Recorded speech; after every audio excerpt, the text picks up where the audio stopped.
오래전에 이제는 고인이 되셨습니다마는 탤런트 김자옥 씨를 여러분이 아마 추억할 거라고 생각이 됩니다. 참 앙증맞기도 하고 아주 예쁘게 생겼던 그러한 한국의 트라이카 다음으로 가장 유명했었던 그런 사람으로 알려져 있습니다마는 그분이 이제 고인이 됐고, 그리고 오래전에 아마 한 10년 전 정도에 세상 떠나신 것 같은데, 그분이 간증했었던 내용이 생각이 났습니다. 그분이 그런 간증을 하더라고요. 20대 후반에 어느 날 자기 자신을 돌아보니까 통장에 돈이 엄청나게 많이 있더라는 거예요. 그리고 세상적으로 보니까 너무나 자기가 많이 유명해져 있더라는 겁니다. 아직 나이가 30살도 되지 않았는데 너무나 많은 부여를 가지고 있고, 그리고 너무나 많이 유명해져 있는 자기를 바라보게 되었다는 겁니다. 그런데 한편으로 언제나 마음 한구석은 가지고 있는 유명세라든지 물질의 부여라든지 그런 것과는 전 다르게 마음 한쪽 구석은 언제나 공허함이 자리 잡고 있었습니다. 늘 자기 마음에 뭔가 쫓기는 그러한 마음을 가지고 살아가고 있는 자신을 발견하게 됐다라고 합니다. 그래서 이혼도 합니다. 그리고 얼마 후에 새로운 남자를 만나봅니다. 그런데도 그 불안감은 가시지 않고 만족감은 채워지지가 않았던 겁니다. 그래서 그 마음속에 그런 질문을 던졌다는 거예요. 내가 왜 살지? 내가 왜 사는가라고 하는 그런 허무감 속에 던져지는 질문, 그런 허무감 속에서 시달리는 가운데 그 삶이 파탄에 이를 즈음에 엎친 데 덮친다는 말이 있습니다마는, 그가 가장 사랑했었던 그의 언니가 있는데 언니가 옥상에서 어느 날 투신 자살을 하고 말았습니다. 그 언니는 이 김자옥 씨가 가장 사랑했던 사람이었고, 그리고 세상적으로 가장 선망했었던 선망의 대상이었다고 합니다. 자기보다 외모도 훨씬 더 이쁘고 이대를 나왔고, 그리고 세상적으로도 굉장히 잘 나가는, 사회적으로도 굉장히 잘 나가는 그런 언니였었는데, 언니가 어느 날 갑자기 옥상에서 투신을 한 거예요. 너무나 큰 충격 속에서 헤어나지 못하는, 나도 죽어볼까? 나도 언니 뒤를 따라갈까? 별 생각을 다 하다가 그가 어느 날 주님을 찾아가게 됩니다. 다른 이로서 다른 방법으로, 어떤 방법으로도 해결할 수 없는 그 인생의 공허, 그 허무함, 이것을 채우기 위해서 그가 선택한 것은 주님을 만나는 겁니다. 주님을 만난 이후에 그가 가지고 있었던 모든 문제를 그는 다 해결받았노라고 고백하는 간증이었었습니다. 이때로부터 이 여인의 삶은 복음 전도자로서의 삶을 삽니다. 수많은 자기 후배들을 향해서, 나 너희들 알지? 이 유명세 알지? 나 돈 많이 번 거 알지? 우리 언니 나보다 더 훌륭했었던 거 알지? 근데 아무것도 아니야. 이 모든 거 아무것도 아니야. 외모도 학벌도 물질도 영예도 권세도 아무것도 아니야. 예수 안에서 나처럼 길을 찾아야 돼 라고 하는 복음 전도자로 급변했다고 하는 간증입니다. 여러분 알고 계시죠? 우리 예수님을 믿는 사람들은 세상에서 가장 부유한 자라고 하는 거 알고 계십니까?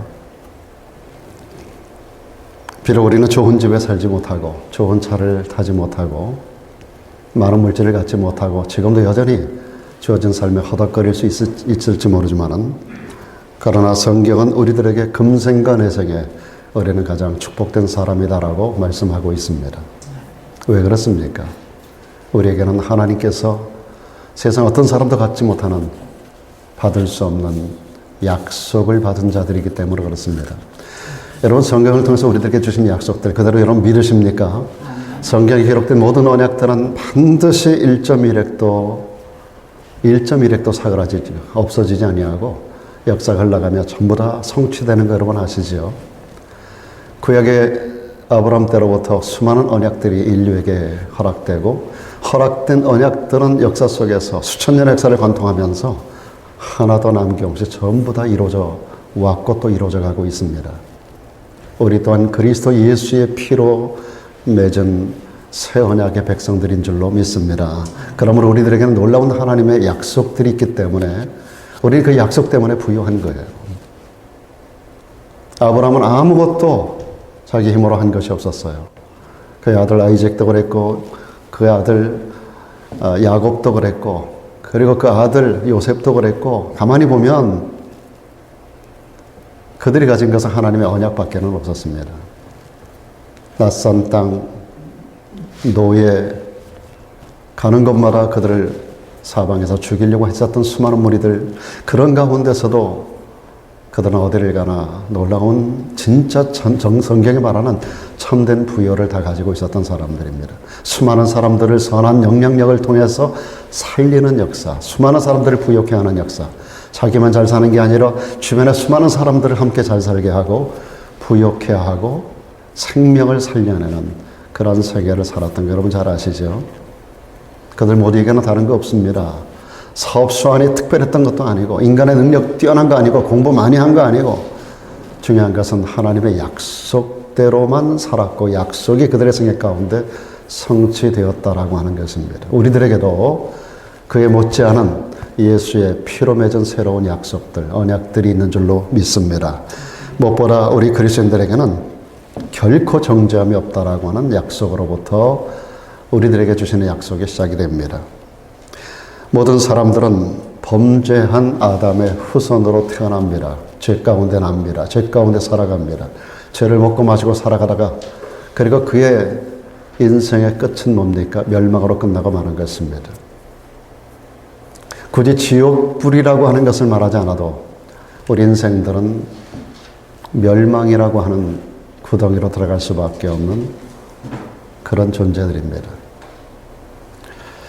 멸망 구덩이를 생각하다가 제가 오늘 아침에 집에서 나오기 전에 오늘 분량 다니엘서를 읽었습니다. 다니엘서 5장, 6장을 읽는데 5장에서 느부갓네살의 아들 벨사살이 그 허영에 들떠서 하나님의 성전에서 가져온 금기명을 가지고 1,000명의 귀인들을 가지고 술잔을 돌리다가 앞에 분벽에 손가락에 나타나서 메네 데겔 우바르신이라고 하는 그 글로 말미암은 그 의미대로 그날 밤에 그가 생명이 목숨이 끊어지고 메대 사람 다리오가 그날에 바벨론을 공격해서 바벨론이 국가가 완전히 무너지는 그런 5장의 이야기.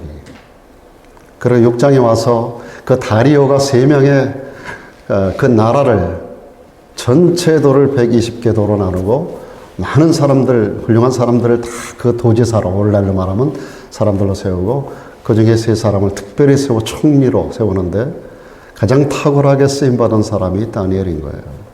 그러다 보니까 나머지 총리들, 모든 도의 그 모든 소위 말하는 도지사들이 전부 다 그 한 사람 다니엘을 시기 질투해서 그를 사자굴에 던져넣게 되는 그런 과정을 쭉 보면서 그 사자굴이 제가 그동안 생각했던 거하고 다르더라고요. 오늘 딱 보니까 굴로 내리고 올리는 그런 표현이 기록되어 있더라고요. 그러니까 똑같은 그런 평지에서 이렇게 철망으로 해놔가지고 사자들이 이런 어떤 방에 있다가 철망문을 열고 안에다 사람 집어넣고 철망문을 열어서 그 앞에서 나오는 게 아니라 내리고 올린다는 표현이 있더라고요. 사자굴에 내렸다가 사자굴에서 끌어올리는. 그래서 오늘 아침에 이 말씀이 생각이 나는 거예요. 우리가 인간이 멸망에 던져진다라고 하는 것. 그 밤에 하나님께서 여호와의 사자를 보내주심으로 그 밤에 다니엘을 지켜주시고 그리고 그를 다리오 왕이 끌어올려 줍니다. 그리고 거기에 대신해서 그를 모함했던 자들 처자식까지 전부 다 그 굴 속에 내리는데 굴 밑에 다다르기 전에 이미 사자들이 그들에게 달려들어서 뼈도 남기지 않냐고 바살아버리는 그런 장면이 6장에 기록된 것을 제가 오늘 보았습니다. 그러면서 지옥의 권세가 그보다 못하겠는가. 그 굴 속에 던져지고 사자들이 굴 속 밑에 닿기도 전에 달려들어서 완전히 뼈까지 부숴버리는 어느 우리 인간이라고 하는 것은 지금 이 땅을 살아가는 동안에 수많은 협잡 가운데 모함 가운데 다니엘을 잡아 죽이려고 하는 그런 어떤 사람들의 무리 가운데, 그래서 그것을 통하여 자기 인간의 권세와 영화를 누리고자 하는 그런 사람들로 세상이 가득 차 있는데, 그렇게 세상을 살아가다가 그들의 끝은 뭔가? 죄 가운데 나서 죄를 행하고 먹고 마시고 살아가다가 결국은 멸망 가운데, 멸망의 굴 속에 던져지는데, 영원한 사망의 굴 속에, 지옥 불 가운데 던져질 터인데 라고 하는 생각을 해보게 됩니다. 그런데 성경은 우리 그리스도인들에게는 이 모든 것들로부터 해방되는 그리스도 예수 안에 있는 자들의 축복을 이렇게 선언하고 있습니다. 그리스도 예수 안에 있는 자에게는 결코 정죄함이 없나니, 이는 그리스도 예수 안에 있는 생명의 성령의 법이 죄와 사망의 법에서 너희를 해방하였다라고 성경 선언하고 있습니다. 참 놀라운 메시지 아닙니까? 그리스도 예수 안에 있는 여러분, 얼마나 축복된 일입니까? 우리에게는 그런 정죄함이 없습니다. 그 굴에서 다리오 왕이 다니엘을 끌어올린 것과 똑같은, 우리는 굴 속에서 사망의 굴 속에 던져져 있었지만 그 가운데서 우리를 끌어올려 준 겁니다. 그리스도 예수 안에 있는 자에게는 결코 정죄함이 없나니, 뭐라 그랬어요? 그리스도 예수 안에 있는 생명의 성령의 법, 이것이 죄와 사망의 법에서 우리를 해방하였음이라고 말하고 있습니다. 참 놀라운 메시지입니다. 저는 요한복음 3장 36절이 동시에 기억이 났습니다. 아들을 믿는 자는 영생이 있고 아들을 순종치 아니하는 자는 영생을 보지 못하고 또 우리 하나님의 진노가 그 위에 머물러 있을 것이라고 말합니다. 하나님의 진노. 계속해서 말씀합니다. 저를 믿는 자는 심판을 받지 아니하는 것이요 믿지 아니하는 자는 하나님의 독생자의 이름을 믿지 아니하기 때문에 이미 벌써 심판을 받은 것이다. 제가 워싱턴 동부 지역에 우리 필리병 제네웨이가 그 지역을 다녀오신 걸로 알고 있는데, 동부 지역에서 한 7년을 메릴랜드에 살았는데, 거기 지역 가게 되면 그 메트로폴리탄 우리 한인 커뮤니티를 형성하고 있는 지역이 3개 주가 연결되어 있습니다. 그 서던 메릴랜드하고 노던 버지니아하고 그 다음에 이쪽에 워싱턴 DC하고 이렇게 전부 다 연결이 되어 있는데, 포토막이라고 하는 그 강을 끼고서, 그 포토막이 미국의 남북전쟁에 굉장히 유명한 강이거든요. 굉장히 큰 강입니다. 이 강을 끼고서 그 세 개 스테이트가 연결이 되어 있습니다. 그래서 하나의 생활권으로 되어 있는데, 전 세계의 중심이에요, 거기가. 전 세계 중심인데요. 그런데 동일한 문화권 안에서 동일한 그런 소위 말하는 은총을 누리고 있는 지역입니다. 근데 이런 모든 것들이 어떻게 가능한가? 중간에 강이 확 지나가거든요. 근데 어떻게 다 연결이 되는가? 그 포토막 강, 그게 굉장히 큰 강이에요. 다리 위에서 보면 굉장히 밑으로 내려가 있어요. 강 밑이 흐르는 강이. 그러니까 메릴랜드하고 버지니아 그 연결해가지고 중간에 큰 다리가 관통이 되어 있는데요. 근데 그 다리만이 아니라 이 3개 지역이 고르게 똑같은 발전을 이룰 수 있는 것은 다른 거 아닙니다. 그 지역을 관통하고 있는 많은 다리들이 있어요. 이 다리, 브릿지를 통해서 이 3개 스테이트가 연결이 돼가지고서 동일하게 같은 문화권, 같은 환경 속에서 같은 모든 그 환경에 적용을 받고 있는 겁니다. 우리 대한민국, 여러분 이제 한국을 떠나서 오래돼 있었습니다만은 그 강남과 강북을 연결하는 것도 마찬가지입니다. 그 한강 줄기가 전장이 500km 정도 된다 그러잖아요. 그 한강 다리, 특별히 그 수도권을 연결하는 한강 다리가 22개가 연결이 되어 있거든요. 그래서 강남과 강북이 그 다리를 통해서 모든 것들이 왕래가 되고 있단 말이에요. 뉴욕주만 하더라도 이쪽 대륙에 붙어 있는 땅, 대륙과 더불어서 이쪽에 4개의 그 부속 그 섬이 연결돼 있잖아요. 그래서 5개가 전부 다 연결돼 가지고서 그 전체를 얼마나 많은 다리들이 연결돼 있나요? 그래가지고 뉴욕 전체가, 뉴욕시 그 전체가 고르게 동일한 문화권, 동일한 환경 안에서 동일하게 혜택을 누리고 동일하게 발전을 해나가고 전 세계적으로 얼마나 큰 영화를 누리고 있습니까? 이 다리, 제가 오늘 저녁에 여러분과 함께 나누려고 하는 그 청지기 세미나에서 오늘 제가 여러분에게 키워드로 던지는 것이 브릿지입니다. 이 다리 역할이 얼마나 중요한가. 우리 성도가, 우리 크리스천들이 이 브릿지라고 하는 차원에서 이 브릿지를 머리에 선명하게 각인시켜 드리려고 해요.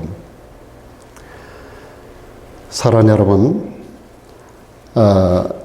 우리가 여러 개의 다리, 이 다리를 통해서 우리는 세상에서도 다른 스테이트로 넘어갈 수 있고 다른 도시로도 넘어갈 수 있는 그런 길이 다 열립니다마는, 그런데 여러분, 죄 많은 인간과 거룩하신 하나님과의 그 사이를 연결하는 다리는 다 하나밖에 없습니다. 오직 구주 예수 그리스도의 다리 하나밖에 없는 줄로 믿습니다. 그 주님은 요한복음 14장 6절에서 그랬잖아요. 내가 곧 길이야. 더 왜? 유일한 길이야. 유일한 브릿지가 된다는 거예요. 하나님께로 나가는 유일한 브릿지. 제가 세미나 때도 말씀드리겠습니다만, 세상에서 말하는 것을 연결하는 건 브릿지라고 말하지만 하나님께로 연결되는 것은 사닥다리입니다. 레로예요. 하나님께로 나가는 유일한 사닥다리. 내가 곧 유일한 길이야. I am the way. 유일한 길이야. 유일한 사닥다리야. 유일한 브릿지야. 하나님과 인간 사이를 연결하는, 여러분 세상에 수많은 다리가 있어요. 그래서 이쪽 문화가 저쪽 문화로, 이쪽 생활이 저쪽 생활권으로 다 연결이 되고 있지만, 그래서 각 도로, 각 지역으로, 각 스테이트로 다 떠나갈 수 있지만, 중요한 것은 하나님께로 향하는 다리는 유일한 예수 그리스도, 그 이름밖에는 없는 줄로 믿습니다. 저는 요즘은 뭐 내비게이션이 발달이 돼서 뭐 쇼컷도 있고 그래서 다 또 공사 중이 있어서 또 다른 길로 돌아도 가고 다 그거 화면을 보면서 다 조정해서 다니잖아요. 그런데 제가 처음 미국 와서도 미국 전국을 막 다 수십 많이 돌아다녔거든요. 내비게이션 나오기 전부터도 지도를 가지고 트리플 A 가가지고서 지도 받아가지고 또 미국의 아틀라스 큰 지도 사가지고서 얼마나 많은 시간 동안에 스터디 해가지고서 다 표시해가지고 중요한 지역을 다 마크해서 옆에서 그거 어디 나오는지 봐라 해가면서 계속, 그리고 얼마나 많이 그 지도를 보고 다녔는지 몰라요. 먼 곳에 갈 때마다 어디로 갈까? 어느 길로 가면 좀 더 빠를까? 요즘은 내비게이션이 있어서 너무 쉬워요. 그렇죠? 어디로 가면 몇 마일이 나오고, 어디로 가면 몇 마일 나오고, 어디로 가면 몇 분 나오고, 몇 시간 나오고, 그러니까 다 표시해 주잖아요. 내가 선택할 수 있어요. 근데 그때는 지도만 보고 선택해야 돼, 내가. 여기로 가면, 여기로 가면, 공사를 하는지 뭐 하는지 전혀 모르고, 그냥 지도 펴놓고서 제일 숏컷을 찾아서 그렇게 다 표시해 놓고 그거 보고 찾아다니는 거예요. 중간에 레스테리아가 나면 거기 들어가 가지고서 거기 책 나오잖아요. 무슨 책 나오죠? 그 뭐라 그래요? 싸게 쿠폰북이 나오잖아요. 그러면 그거 찾아가지고 어디쯤 가가지고 거기서 뭐 전화하는 거예요. 전화해가지고 호텔 예약하고 거기 찾아가고 늘 그러면서 미국 전역을 다녔던 기억이 납니다. 여러분, 세상에는 이곳에서 저곳으로, 이 도시에서 저쪽 도시로 가는 길은 여러 가지가 있습니다. 그런데 천국으로 가는 길은 오직 예수님밖에 없는 줄로 믿습니다. 그래서 애들 부르던 노래, 그런 노래가 있어요. 천국에 들어가는 길은 예수님뿐이지요. 황금집으로 가는 길도 예수님뿐이지요. 다른 길은 없어요. 천국에 들어가는 길은 예수님뿐이지요. 그런 노래가 있습니다. 그렇습니다. 여러분, 예수님만이 천국으로 가는 유일한 길인 줄로 믿습니다. 요즘 우리가 살아가는 시대가 종교다원주의예요. 자칫 잘못된 설교를 들으면 나도 모르게 다원화되고 말아요. 오늘 목사님들이 저지르는 가장 큰 죄악이 뭐냐면 신부복장을 하고 앞에 서는 겁니다. 그게 권인 줄로 알아요. 로만 칼라. 신부들 여기 개줄 같은 하얗게 해가지고 갖고 다니고. 그래가지고 그 목사들에게 야단을 치며 그래요. 나는 주님에게 붙잡힌 자다. 성도들로 하여금 캐톨릭과 기독교를 구분하지 못하게 하는 무서운 죄를 짓게 하는 것이 목사들의 이런 허영 심리들입니다. 여러분, 기독교 복음은 선명하지 않으면 안 돼요. 예수님의 피의 컬러가 선명하지 않으면 안 돼요. 파란 색깔이 들어가도 안 되고 하얀 색깔이 좀 더 들어가서 묽어진 다른 색깔이 나와도 안 돼요. 예수의 피의 색깔이 선명하지 않으면 안 돼요. 히브리서에 낭자하게 뿌려져 있는 예수 그리스도의 피, 그 피의 컬러가 흐려지거나 변색되면 안 된다고요. 오늘날 시대는 다원주의 시대를 살아가고 있어요.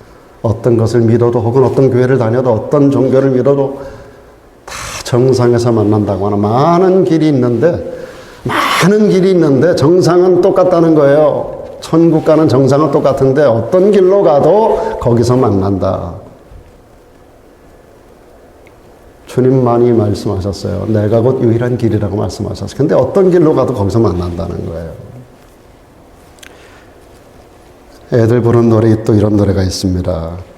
세상엔 여러 가지 길이 있지만 우리는 언제나 바른 길가리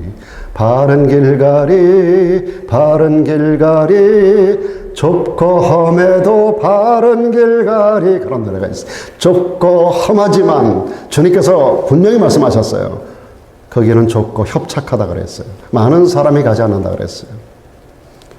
좁고 험해도 그러나 우리는 바른 길, 바른 복음 위에 서야 할 줄로 믿습니다.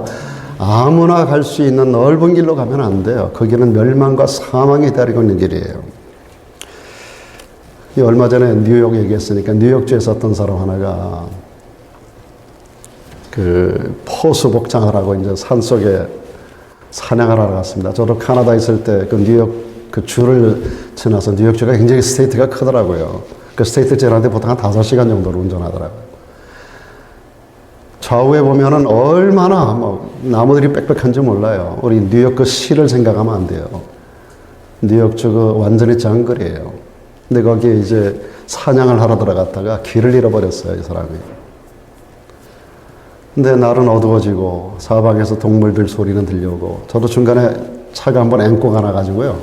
그 뉴욕 중간에 그 도로변, 그 하이웨이, 거기서 차가 한번 앵꼬 가나가지고 캄캄했는데 정말로 고통스럽더라고요. 얼마나 두려운지요. 고속도로인데도요, 불빛 하나가 없어요. 집도 하나도 없고요. 고속도로 안에 딱 섰는데 이건 진짜 이건 절망 같은 그런 느낌이 드는 거예요. 한겨울인데요. 가스는 다 떨어졌죠. 그래서 제가 굉장히 한번 힘들었던 적이 있었어요. 911에 어떻게 연결을 해가지고서 이제 경찰을 통해가지고 이제 기름을 갖다가 공급받고 그렇게 해서 탈출한 적이 있었는데요. 자, 그 산 속에 푹 들어가가지고서 길을 잃어버리는 거예요. 저는 미국, 카나다 이런 데 산 속에 많이 들어가 봐서 잘 알아요. 한번 길을 잃어버리면 빠져나올 방법이 없어요. 그 두려운 가운데서 밤새도록 헤매고 아침에 눈을 딱 떴는데 밝아오는데 보니까 그냥 제자리에 있는 거예요. 그렇게 있기를 여러 날 있다가 이번에 이제 죽었구나 하는 생각을 가지고 있는데 갑자기 어디에서 구조대 소리가 들리는 거예요. 총소리가 땅땅 하면서 사람을 찾는 소리예요. 이 사람이 거기다가 이제 불을 피고 거기서 나름대로 악을 쓰고 그래가지고 가까스로 구조대에 의해서 구조를 받았다는 기사를 얼마 전에 본 적이 있습니다. 이렇게 오늘 많은 사람들이 죄악의 산에서 길을 잃고 헤매고 있습니다. 이 사람들은요, 고상한 욕망을 가지고 더 나은 생애를 살아보려고 나름 최선을 다하고 열심히 살아가고 있습니다. 그러나 여러분, 항상 김자옥 씨가 그랬던 것처럼 무기력하고 허무에 빠지는 것이 우리 인생입니다. 뭔가 가진 것 같은데 부족하고 뭔가 성취한 것 같은데 허무함이 나를 사로잡고 그것이 인생이 아니던가요, 여러분? 그러나 여러분, 구조대원 되시는 예수 그리스도, 하늘 보좌를 버리고 이 땅에 오신 예수님, 그분이 길을 잃고 헤매는 우리에게 오셔서 내가 곧 길이야, 내 손 잡아 일으키고 이끌어 가시고 나는 너의 목자가 되어줄게. 푸른 초장이 여기 있어, 잔잔한 물가가 여기야. Follow me. 하나님이신 그분이 우리를 찾아 구원하시려고 이 세상에 오셔서 우리 대신 십자가상에 죽어주시고 대속의 은혜를 주신 줄로 믿습니다. 그분은 사랑의 팔로 우리에게 다가오셔서 우리를 안아주십니다. 수가 얼마가 됐든 어떤 형편의 사람이든 주님을 향하여 얼굴을 돌리고 주님을 향하여 마음을 열고 오는 자는 누구를 막론하고 안아주시는 사랑의 하나님이세요. 그리고 현세와 그리고 죽음 이후 내세까지 두 세상에서 가장 좋은 것을 주시려고 예비해 주시는 좋으신 하나님인 줄로 믿습니다. 그렇습니다. 그리스도 안에 있는 자에게는 결코 정죄함이 없습니다. 이것이 우리들에게 주어진 첫 번째 보장입니다. 약속입니다. 두 번째 약속이 있습니다. 우리 성도들에게는 모든 것이 합력해서 유익하게 된다라고 하는 약속입니다. 우리는 모든 것이 불확실한 시대를 살아갑니다. 지나간 2년여, 약 3년 가까운 날 동안에 코로나 팬데믹이 세계를 휩쓸었어요. 저는 이 통계를 매주마다 내고 여러분 앞에 통계를 계속 불러드렸습니다.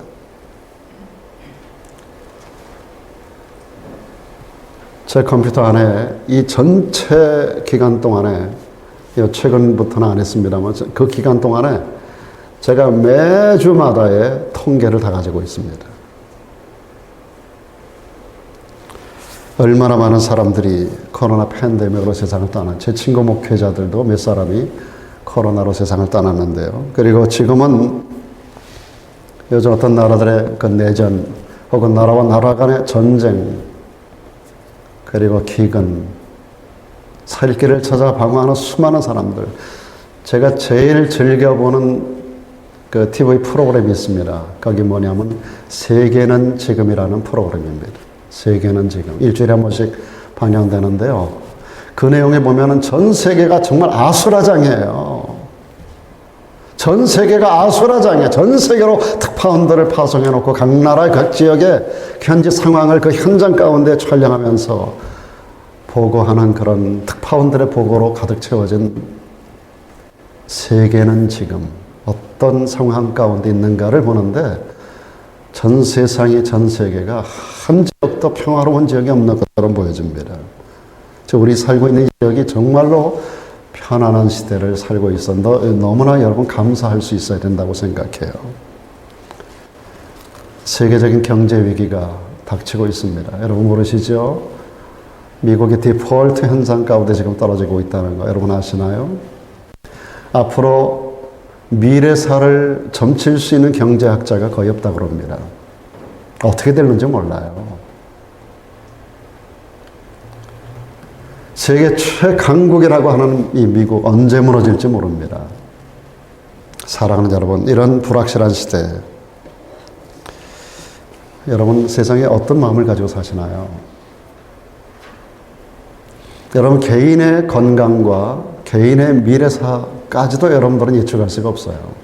그러나 오늘 전 세계에서 들려오는 수많은 사건, 사고, 불확실한 미래사에 대한 수많은 소식들을 들을 때 여러분 어떤 마음을 가지고 세상을 살아가시나요? 여러분 사업이 안전하고 디파짓된 것에 넉넉하게 있고 집이 있고 차가 있고 아직까지는 건강하고 자식들도 괜찮은 것 같고 괜찮아 보이시나요? 저는 우리 아이들을 바라보면서도 이 아이들의 미래가 어떻게 될 것인가. 하나님께 맡김이 되었지만 그럼에도 불구하고 제 마음속에 염려가 돼요. 나는 그래도 이제 이 나이 살았으니까. 저희 딸아이가 오늘 생일인데 39년 살았던 이 아이, 그 아이를 어제 축복하면서 카드를 썼어요. 그리고 이 아이의 미래를 생각해 봤어요. 그리고 그 아이에게 달려있는 새 아이를 생각해 봤어요. 참 많은 생각들이 제 마음을 사로잡더라고요. 여러분은 여러분의 미래가 어떨 거라고 생각을 하십니까? 참 지금 시대가 잠시 후에 어떤 일이 일어날지 모르는 그런 상황 속에 오늘 차 타고 오면서 우리 그 반주자 사랑하는 딸 이오라를 태워가지고 오는데 오다가 물어봤어요. 졸업식이 언제니? 그랬더니 5월 언제래요. 조금 있었던 아이 같은데 벌써 고등학교를 졸업하고 그러면서 이 아이의 이후를 제가 좀 생각해 봤어요. 어제 제 딸아이를 생각하고 우리 아이들을 생각하듯이 이 아이의 미래는 어떻게 연결될 것인가. 여러분의 자녀들은 또 여러분이 앞으로 살아갈 날들에 대해서 미래를 어떻게 여러분 점치고 계십니까? 생각 있는 분들은 좀 생각을 좀 하고 살아야 되지 않을까 생각이 들어요. 그런데 여러분 사도 바울이 미래에 대한 확신을 오늘 말씀 속에 이렇게 선언합니다. 우리가 안다는 거예요. 나는 안다. 내 미래사 불안한 것 같지만 불확실하지만 그런데 나는 알아. 그는 우리들에게 이렇게 이런 마음을 가지라고 그래요. 나는 알거니와 우리가 알거니와 뭘 안다는 거냐 도대체. 그는 분명히 이렇게 말합니다. 하나님을 사랑하는 자 곧 그 뜻대로 부르심을 입은 자가 되어 있다면 걱정하지 마. 모든 게 합력해서 선을 이룰 거야. 이것을 안다는 거예요. 하나님을 사랑하는 자 곧 그 뜻대로 부르심을 입은 자들만 아멘 합시다. 여러분들에게 어떤 미래가 온다고요? 여러분에게로 좋은 일 아닌 부분들이 분명히 생겨요. 그럼에도 불구하고 모든 것이 합력해서 선을 이룬다는 거예요. 여기 분명히 말합니다. 예수 믿으면 모든 게 다 잘 된다 그랬어요? 예수 믿으면 병 안 걸려. 예수 믿으면 형통해. 모든 게 다 잘 돼. 성경은 그런 구절이 단 한 군데도 없어요. 예수 믿어도 병 들고요. 아까도 말했던 김자옥 씨가 63세에 암으로 갔어요. 그가 거듭났지만 수많은 사람들을 전도했지만 폐암으로 해서 임파선으로 해서 암이 전이되면서 63세에 세상을 떠났어요. 여러분 예수 믿어도 암에 걸립니다. 저도 암 수술했어요. 예수 믿어도 교통사고 나요. 예수 믿어도 사업이 망합니다. 예수 믿어도 고난이 옵니다. 성경은 예수 믿으면 그런 거 다 없애주겠다라고 성경은 말하고 있지 않아요. 그런데 중요한 사실은 병도 들고 사업 실패도 하고 교통사고도 나고 어려움도 당한다. 그러나 이 모든 것들이 시간이 지나고 나면 합력해서 선한 결과로 열매 맺게 해줄 거야. 이게 하나님이 우리에게 주시는 약속인 줄로 믿습니다. 이게 중요한 거예요. 예수 믿어도 실망하고 사랑하는 사람이 떠나기도 하고 교통사고 당하고 여러 가지 고통과 혼란을 당할 수 있습니다. 중요한 것은 이 모든 것들이 결과적으로 모이고 합력해서 선한 결과로 매듭 지어 주시는 것이 하나님이 우리에게 주시는 약속인 줄로 믿습니다. 요셉이 얼마나 행복한 소년 시절을 보냅니까? 야곱의 12아들 가운데 11번째. 그때 당시 요셉은 막내 아들이었었어요. 물론 그 밑에 또 하나의 동생이 생기긴 했지만은 요셉이 그를 낳은 어머니가 일찍 그 어머니가 세상을 떠나셨어요. 배다른 형제들 층층샤의 10명의 형님들 밑에서 눈치를 봐가면서 특별히 아버지 야곱이 그 아들을 특별히 그의 친어머니를 아버지가 너무나 사랑했기 때문에 그 사랑하는 여인을 통해서 나왔던 아들이 요셉이거든요. 요셉에게는 채색 옷을 입혀요. 우리 동양 사람들 옛날에 백이민족이라고 그러잖아요. 옷을 컬러풀하게 물을 들일 수가 없어서 그냥 하얀 옷을 입었던 것이지 무슨 백이민족이에요. 다 하얀 옷 입었던 거죠. 그런데 채색 옷을 입는다는 것은 특별한 사람들, 특별한 계층의 사람들이 컬러를 입혀가지고 옷을 입어요. 어려서부터 아버지가 구별해서 특별히 사랑했던 아들. 다른 형제들은 전부 양치는 데 보내도 그 아들만큼 꼭꼭 끼고 있었던 아들. 아버지가 특별한 사랑과 관심을 가졌다. 그래서 때가 되면 철철이 좋은 옷을 사주고 좋은 거 해주고, 그러니까 형님들 눈밖에 날 수밖에 없죠. 그러다 또 이상한 꿈을 꿨다고 형들한테 얘기했는데 너희들이 나한테 절한다는 그런 꿈을 꾸고 하니까 요셉 완전히 눈밖에 난 거예요. 그러나 요셉의 어린 시절은 너무 풍족했어요. 할 수 있는 거, 먹고 싶은 거, 가질 수 있는 거, 모든 걸 다 할 수 있었어요. 아버지의 사랑을 독차지했던 그 아버지가 누굽니까? 그 야곱이 얼마나 부유한 사람입니까? 성경의 3대 거부 중에 하나가 그 아버지 아니에요? 그 부자 아버지 밑에서 모든 부귀영화를 다 어려서 다 누렸던 아이가 요셉이에요. 근데 요셉이요, 17살 나이에 형님들에 의해서 종으로 팔려간다고요. 노예가 돼요. 당대 세계 최강의 나라 애굽에 노예로 팔려가요. 거기서 또 억울한 일을 당해가지고 감옥에도 들어가요. 또 감옥 안에서 술 맡은 관원장과 떡 맡은 관원장을 케어해드리다가 술 맡은 관원장과 떡 맡은 관원장의 꿈을 해몽해주고 그 꿈대로 돼 있는데 떡 맡은 관원장은 죽고 술 맡은 관원장은 산다고 하는, 그때 술 맡은 관원장이 나가면 자기를 기억해달라고, 나는 죄 지은 게 없이 여기 들어와 있다라고 기억해달라고 하는데 다 까먹고 말해요. 잊혀진 존재예요. 노예가 됩니다. 감옥에 들어갑니다. 잊혀진 자가 됩니다. 소망이 하나도 없는 자가 되어요. 그는 어려서부터 하나님을 알았던 사람이고 하나님이 특별히 사랑했던 사람이에요. 그런데도 불구하고 노예가 된다고요. 감옥에 죄 없이 들어갔어요. 사람들에게도 잊혀져 버렸어요. 무슨 소망이 있어요? 종놈이 감옥살이 하면서 무슨 소망이 있어요? 그런데 이 모든 것들이 오늘 이 말씀 그대로입니다. 노예가 된 것도, 감옥살이 한 것도, 사람들에게 잊혀진 것도, 이 모든 것들이 다 하나님의 섭리가 있었던 거예요. 노예 생활하면서 그는 경제를 배웠어요. 경영을 배웠어요. 보디발이라고 하는 그 주인의 집에 모든 것을 다 집안 가정살림 전체를 관장하는 청지기가 됐어요.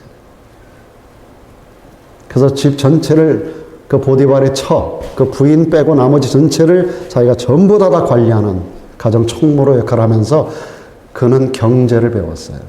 감옥에 들어가서 간수 밑에서 그 전옥이 모든 것을 요셉에게 다 맡겼어요. 요셉의 성실함을 알고, 요셉은 감옥 안에서 그 죄수들 분리하는 법, 죄수들을 다루는 법, 이것부터 시작해가지고 감옥 안에서도 전체적인 총무 역할을 다한 거예요.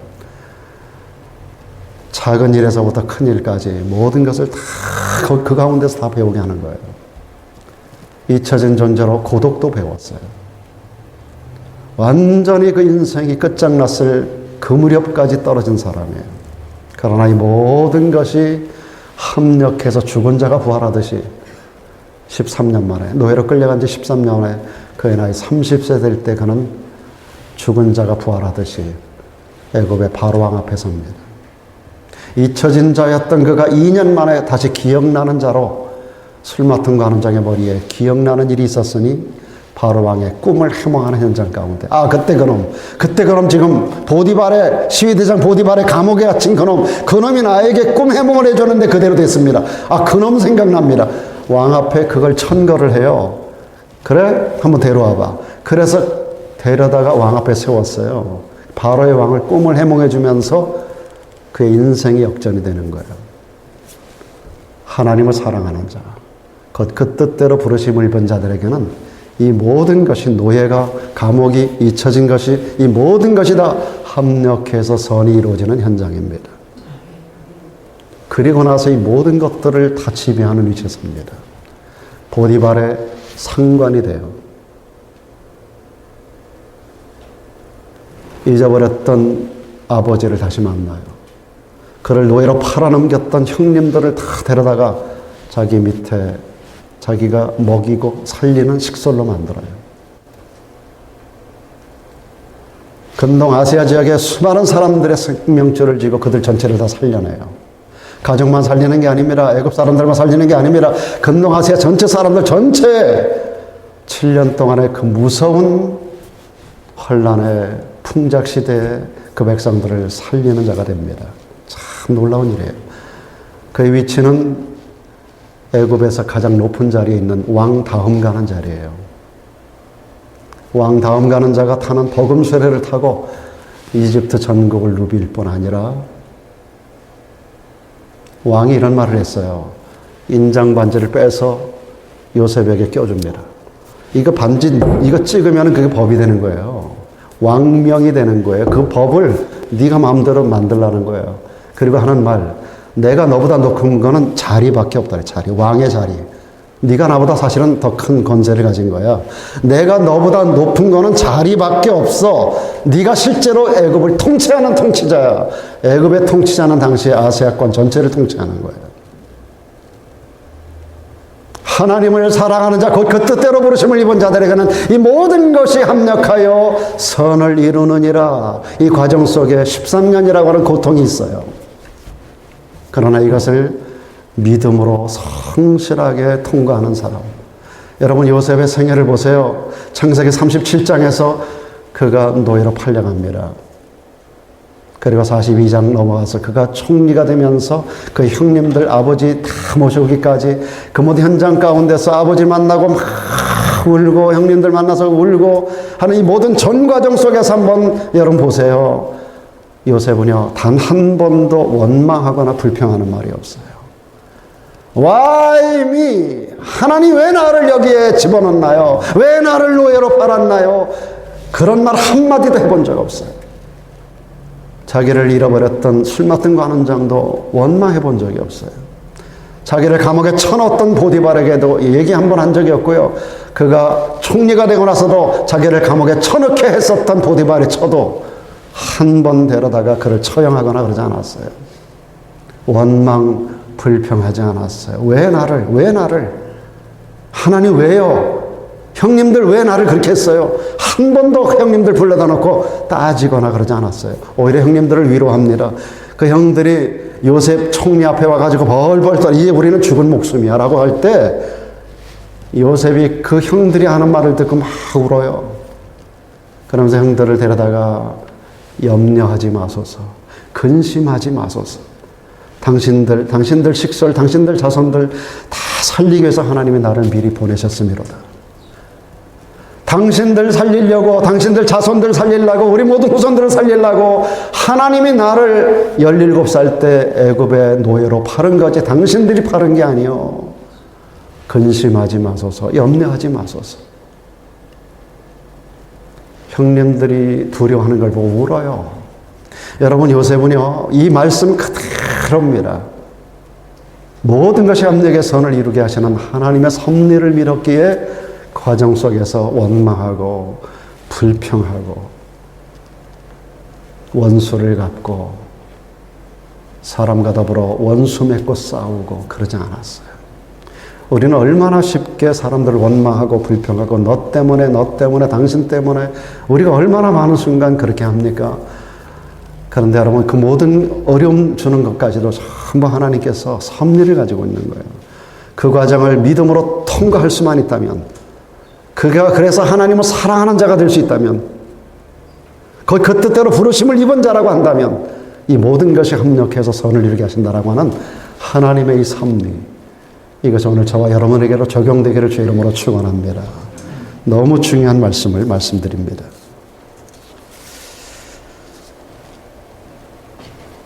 여러분 과수원지기가 과일나무 가지치기를 할 때 나무들이 말을 한다면 이러지 않겠어요? 아, 나 너무 아파요.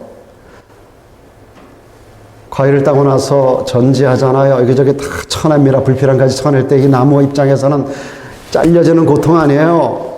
나 이게 말할 수 있다면 아마도 과원지기에게 그럴 거예요. 나 너무 아파요. 왜 나를 잘라요? 왜 나는 너무 고통스러워요? 포도나무 같은 경우 포도 열매를 다 떼고 껍질 다 벗기고 새로 껍질 벗기고 하는 이 과정이 얼마나 고통스러웠을까요? 그런데 쳐주지 않으면, 전지를 하지 않으면, 껍질을 벗겨내지 않으면 좋은 과실수가 될 수 없고 좋은 열매를 맺을 수가 없는 거예요. 그래서 때로 잘라주고 벗겨내고 그러는 거예요, 하나님이. 요셉이 그랬잖아요. 그랬기 때문에 열매를 맺잖아요. 1800년대 스코틀랜드 조지 매더슨이라는 목사님, 그리스도의 사랑에 관한 찬송시를 많이 지은 분이에요. 아주 유명한 분입니다. 이분이 대학을 다니면서 한 아름다운 소녀, 아름다운 아가씨를 만나서 결혼을 약속했어요. 약혼을 했어요. 결혼할 날짜를 잡았어요. 근데 어느 날 눈이 좀 침침해가지고 병원에 갔어요. 의사가 말합니다. 진단하고 앞으로 몇 개월 안에 실명을 하게 될 거예요. 마음이 무너지기 시작합니다. 여러분 한번 생각해보세요. 몇 개월 안에 눈을 못 보게 된다는 거예요. 너무 안타깝고 답답해가지고 사랑하는 그 여인을 찾아갑니다. 내가 의사 이런 진단을 받았어. 그랬더니 이 아가씨가 나는 앞을 못 보는 장님하고는 결혼할 수 없다고 절교를 선언합니다. 완전히 무너지는 인생이에요. 그리고 얼마 후에 눈이 멀었어요. 그 인생은 끝장난 걸까요? 사랑하는 이도 떠나고 눈도 실명이 되고 완전히 인생 자체가 완전히 뒤집어진 상황이에요. 근데 이분이 이때 주님께 매달립니다. 주님이 그 어둠 가운데 빛으로 찾아오셔서 그분을 만나줍니다. 그리고 그에게 놀라운 영적인 지각과 능력을 주셨어요. 환상을 보는 능력을 주시고 영적인 지각을 주시고 놀라운 시를 만드는 그런 능력을 주셨어요. 그래서 그는 막 써나가기 시작합니다. 그래서 많은 찬송시들을 만들어냈어요. 사랑 여러분, 하나님은 고난의 방법을 통해서 우리를 연단시키고 그것을 통해서 우리를 정금같이 만드는 줄로 믿습니다. 그래서 성경은 고난당한 것이 내게 유익이라고 말하고 있는 거예요. 시간이 좀 갔지만 한 가지 더 간단히, 우리 성도가 부유한 이유는 우리 그리스도인들을 그리스도의 사랑에서 끊을 자가 없기 때문이라고 성경은 약속합니다. 바울은 로마서 8장 연결되는 끝부분에 35절에 가서 누가 우리를 그리스도의 사랑에서 끊으리요? 혼란도 곤고도 핍박도 기근도 적신도 위험도 칼도 될 수 없다라고 그런 말합니다. 그리고 하나 강가로 나가서 내가 확신한다. 사망이나 생명이나 천사들이나 권세자들이나 현재일 장래일 능력 높음 깊음 다른 아무 피조물도 우리를 우리 주 그리스도 예수 안에 있는 하나님의 사랑에서 끊을 수 없으리라. 할렐루야. 한번 따라할까요? 끊을 수 없는 하나님의 사랑이 나를 붙들고 계신다. 끊을 수 없는 하나님의 사랑이 여러분을 붙들고 있음을 믿으시기 바랍니다. 아무도 누구도 우리를 그분의 사랑에서 끊을 수 없다라고 로마서 8장의 위대한 선언을 바울이 말하고 있습니다. 하늘, 땅, 세상, 천지 그 무엇도 우리를 그리스도 사랑에서 꺼내낼 자가 없습니다. 여러분 나이아가라 폴스 가보신 분 계시죠? 저는 여기 여러 번 갔었어요. 수백만 톤의 물이 매 시간 단위로 흘러내리는 폭포입니다. 천둥 소리 같은. 저 밑에 여러분 보시면은 지금 배 한 척이 그 앞에까지 들어가 있는데 루비 사파이어 칼라를 여러분 아시나요? 조그만 거 본 적 있으셨어요? 그 밑에 물 밑에 가면 그 떨어지는 그 물빛이 얼마나 아름다운 루비 사파이어 칼라로 그 앞에 여러분 앞에 보여지는지 몰라요. 저 조그만 배가 적어도 몇백 명의 사람을 태우고 저 안으로 밑에까지 들어가는 거예요. 그 폭포수에서 떨어지는 수많은 안개가 수십 많은 무지개를 만들어내는 현장. 근데 그 밑에 딱 들어가면 얼마나 두려운지 몰라요. 한 시간마다 수백만 톤의 물을 쏟아내는 그 소리, 그 굉음, 서로 간의 말소리도 들리지 않고요. 그 소리에 완전히 압도가 됩니다. 정말로 두렵습니다. 그런데 이 무서운 폭포도 그 추운 카나다의 겨울이 되면 얼어붙어요. 저 어마어마한 물줄기가 얼어요. 서버려요.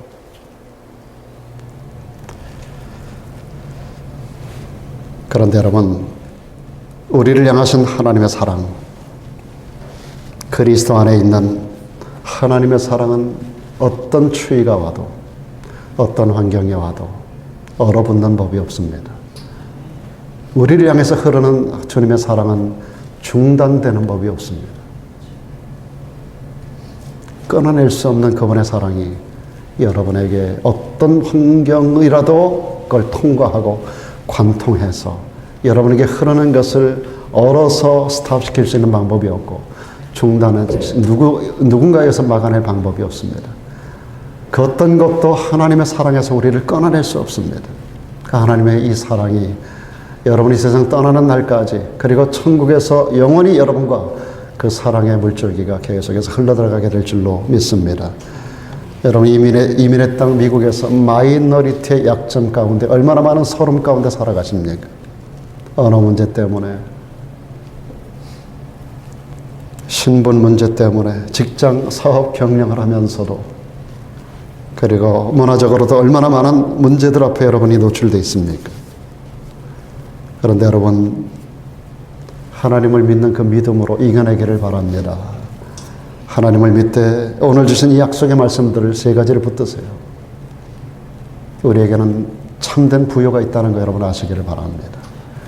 마지막에 말씀 읽고 우리 마치겠습니다. 다 같이 시작.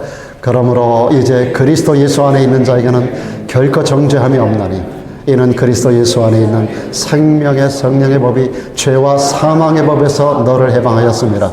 우리가 알거니와 하나님을 사랑하는 자 곧 그 뜻대로 부르심을 입은 자들에게는 모든 것이 합력하여 선을 이루느니라. 아멘. 기도하겠습니다.